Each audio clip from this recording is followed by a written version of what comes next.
देखिए, जहां तक बात है मनोज तिवारी जी की, तो उन्होंने तो वही दोहराया जो आम आदमी पार्टी के प्रवक्ता दोहराते थे।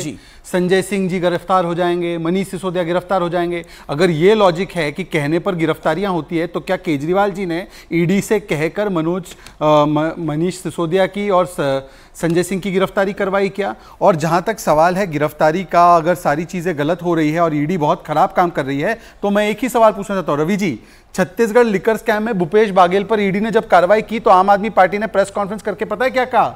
छत्तीसगढ़ के मुख्यमंत्री को गिरफ्तार करना चाहिए। बताइए कि ईडी गलत काम कर रही है तो आप उनको वहां पर क्यों भेज रहे हैं गिरफ्तारियां करवाने के लिए? और दूसरी बात, आपको एक और आवाज सुनाता हूं, सुनिए। ये एक अलग मामला है। ईडी तो आपकी, सुनिए, ईडी तो आपकी एजेंसी है भाई। सुनिए सुनिए, ईडी से कुछ भी कहलवा सकते हैं। का मामला है ये, शिक्षा का मामला नहीं है। शराब की बात हो रही है, शिक्षा पर छुपने का काम मत कीजिए। ये सुप्रिया श्रीनेत की आवाज है। अब बताइए, आप ही के जो गठबंधन के साथी है कांग्रेस पार्टी, अरे भाई, हर आदमी को अपनी बात कहने का हक है, इसमें बीच में मत बोले रवि जी, मैंने एक भी बार आपके बीच में नहीं बोला। मैंने आपके बीच में नहीं बोला। अपनी बात कहने का हक है। रवि जी इत्मीनान से मैं ये कह रहा हूं कि आप भी अपने फैक्ट्स को तैयार रखिए। जब शहजाद पूनावाला बोलना चुप हो जाए उसके बाद आप अपनी बात रखेगा। वो 30 सेकंड में अपनी बात को समाप्त कर रहे हैं, फिर मैं आपको 40 सेकंड दूंगा। मैं क्यों? अच्छा मान्यवर, देखिए, आप कह सकते हैं कि बीजेपी आपके पीछे हाथ धोकर पड़ी है, तो क्या कांग्रेस पार्टी भी इसी स्क्रिप्ट का हिस्सा है?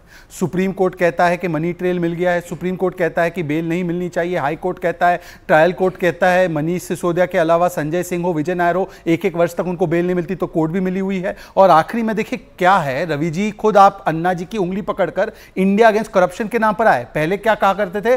पहले इस्तीफा फिर जांच। आज क्या कह रहे हैं? No resignation despite investigation, despite court order, only non cooperation. अगर कोऑपरेट करना है तो जाते और जवाब देते।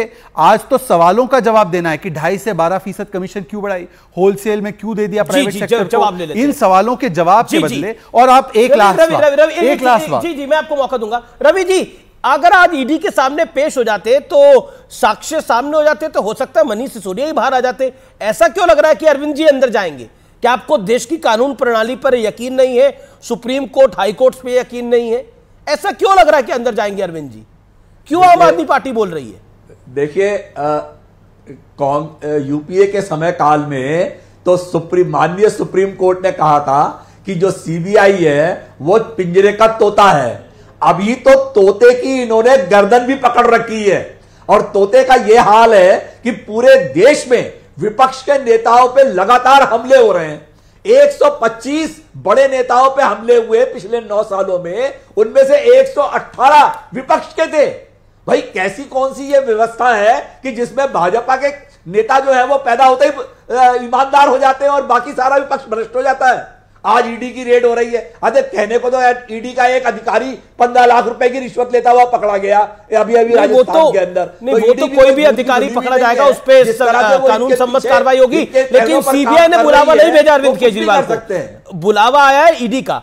और इसका छोटा जवाब, जी छोटा जवाब। 2014 से पहले देखिए रवि जी, मैंने आपके बीच में नहीं बोला, डिबेट की मर्यादा रखी। रवि जी शायद, मगर ईडी के बुलावे में रवि जी शायद केस लगा करके गिरफ्तार करने का फर्जी केस है। वो कह रहे फर्जी केस है, कुछ नहीं है, कट्टर ईमानदार है ये लोग। हाँ बिल्कुल, पूरा फर्जी केस है। अब ठीक है, लेट हिम स्पीक। भाई आपने बोला रवि जी, 2014 से पहले जब सीबीआई ईडी आप ही को रिपोर्ट करती थी, सुप्रीम कोर्ट ने भी कहा कि 2 करोड़ का जो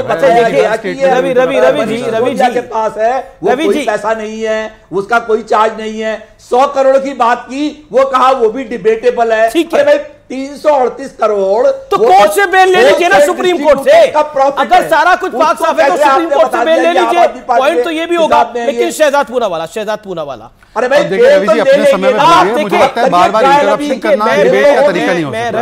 रवि जी निवेदन को स्वीकार करें। रवि श्रीवास्तव, इत्मीनान से सब अपनी बात को रख लें।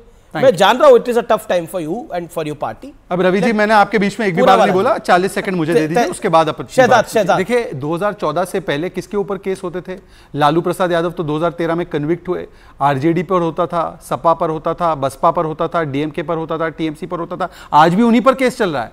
तो चरित्र इनका यह है कि सत्ता में रहे या ना रहे ये भ्रष्टाचार करते हैं। दूसरी बात, इन्होंने कहा हम ऑपोजिशन को टारगेट कर रहे हैं। रवि जी, एक स्टेटमेंट सुनाता हूं। तुमसे जांच नहीं होती तो जांच करानी है, सोनिया गांधी को गिरफ्तार करो, 2 दिन उसका इंटेरोगेशन करो, देखो पता। अब सोनिया गांधी पर ईडी का केस चल रहा है। रवि जी एक बात बताइए कि उस समय पर अरविंद केजरीवाल झूठ बोल रहे थे या आज उनके ऊपर जो चल रहा है वो सोनिया गांधी बड़ी ईमानदार है, भ्रष्टाचारी नहीं है और इसीलिए आज उनके ऊपर केस चलना गलत है? कौन सा स्टैंड है? अच्छा, तीसरी बात मुझे ये बता दीजिए कि आप तो कहते हैं ना कि हैरेस किया जा रहा है, कोर्ट ने तो लालू जी को 4 बार कन्विक्ट कर दिया है, क्या आप उनको करप्ट मानते हैं? और कोई 4 बार कन्विक्टेड नहीं है, 4 बार एक ही व्यक्ति कन्विक्टेड है, लालू प्रसाद यादव, जिनको अरविंद केजरीवाल कहते थे कि इनको जेल में होना चाहिए, आज उनके शागिर्द बन चुके हैं। तो रवि जी स्पेसिफिकली बताइए, क्या सोनिया गांधी पर जो केस चल रहा है भ्रष्टाचार का वो गलत है या उस समय पर झूठ बोल रहे थे? और लालू प्रसाद कन्विक्टेड करप्ट है, हाँ या ना? जवाब रवि श्रीवास्तव। पूरा केस बेबुनियाद है। ये केस बिल्कुल 2G की लाइन पर जा रहा है। आपको याद होगा कि 2G के चलते 1,76,000 करोड़ का घोटाला बताया गया और इनकी भाजपा की सरकार उसी घोटाले के ऊपर ही चढ़ करके देश में अपनी इन्होंने सरकार बनाई। आज बोलते हैं कि घोटाला तो हुआ ही नहीं था, आज होते घोटाला हुआ ही नहीं था। अभी अगर आज से 6 महीने बाद ट्रायल के बाद आप बोलेंगे घोटाला नहीं हुआ था, तो इन लोगों का जो राजनीतिक चरित्र हनन आपने किया और राजनीतिक हत्या की है, उसका जिम्मेदार कौन होगा? वो भी जवाब दीजिए मुझे आप। जी ट्रायल होने दीजिए। रवि जी देखिए, आप अति उत्साह में क्या बोल जाते हैं आपको अंदाजा नहीं है। आज एक सेकंड रवि जी, एक सेकंड रवि जी, मैं आपको बताता हूं, सुन लीजिए रवि जी, सुन लीजिए। अति उत्साह रवि जी, उसी पे आ रहा हूं। हुआ ही नहीं था। अरे भाई उसी पे आ रहा हूं, सुन लीजिए ना, बीच में मत बोलिए। रवि जी 2G का मामला, 2G का घोटाला हुआ ही नहीं था। 2G का मामला सबसे पहले और ज्यादा से ज्यादा चिल्ला के उठाने का काम अरविंद केजरीवाल ने किया था। फॉलो अप किया। अरे भाई रवि जी ऐसे डिस्टर्ब नहीं कर सकते यार बीच में हर बार। आप अपनी बात सुनिए ना भाई। फॉलो अप किया आपने, क्या तरीका है भाई? ऑडियंस को कैसे समझ में आएगा भाई? रवि जी अब आपने एक बात को रख लिया, अब 30 सेकंड सुन लीजिए। अमीश जी, रवि जी अति उत्साह में क्या बोलते हैं उनको समझ में नहीं आता। 2G का सबसे ज्यादा मामला अगर किसी ने उठाया तो वो अरविंद केजरीवाल ने उठाया। बताइए अरविंद केजरीवाल झूठे थे? दूसरी बात, आज कांग्रेस पार्टी कह रही है कि शराब घोटाला हुआ, अरविंद केजरीवाल मास्टरमाइंड है। ये अजय माकन का स्टेटमेंट है कि करोड़ों रुपए की घूस मिली है। आज अभी संदीप दीक्षित ने स्टेटमेंट दिया है कि अरविंद केजरीवाल भगोड़े हैं। देखो भाई, अब बता दीजिए कि कांग्रेस पार्टी भी इस वेंडेटा पॉलिटिक्स में शामिल है। और आखिरी बात रवि जी, आखिरी बात रवि जी, आखिरी बात 10 साल पुराने वीडियो निकालोगे, 10 साल पुराना नहीं है ये, अभी 2 महीने पुराना है। और आज का संदीप दीक्षित का स्टेटमेंट है, कैमरे पे पैसे लेते हुए पकड़े गए थे और बाद में जेल हुई थी उनको। मान्यवर उनको वो पार्टी छोड़ गए, फिर उनको पार्टी से निकाल दिया गया। आप बताइए क्या कार्रवाई कर रहे लालू पे? लालू आपके गठबंधन में है। बड़ी अच्छी बात बोली। बंगारू लक्ष्मण की तरफ, बंगारू लक्ष्मण का जब तहलका स्कैम हुआ था, जब तहलका की टेप सामने आई थी तो मैं रिपोर्टिंग करता था। सुनिए ना, आपने बड़ी सही बात बोली। जब बंगारू लक्ष्मण की टेप आई, बंगारू लक्ष्मण को जब आरोपी बनाया गया तो बीजेपी ने बंगारू लक्ष्मण को साइडलाइन कर दिया था। क्या मनीष सिसोदिया को बेल नहीं मिली? क्या अरविंद केजरीवाल को ईडी ने बुलाया है? क्या इनको भी साइडलाइन करेगी पार्टी? जवाब दीजिए ना। अरविंद केजरीवाल तो कहते थे, चिल्ला के कहते थे कि भ्रष्टाचार का आरोप लगता है इस्तीफा देना चाहिए। अब क्या करेंगे अरविंद केजरीवाल? इस्तीफा देंगे या बने रहेंगे? ये बड़ा सवाल है।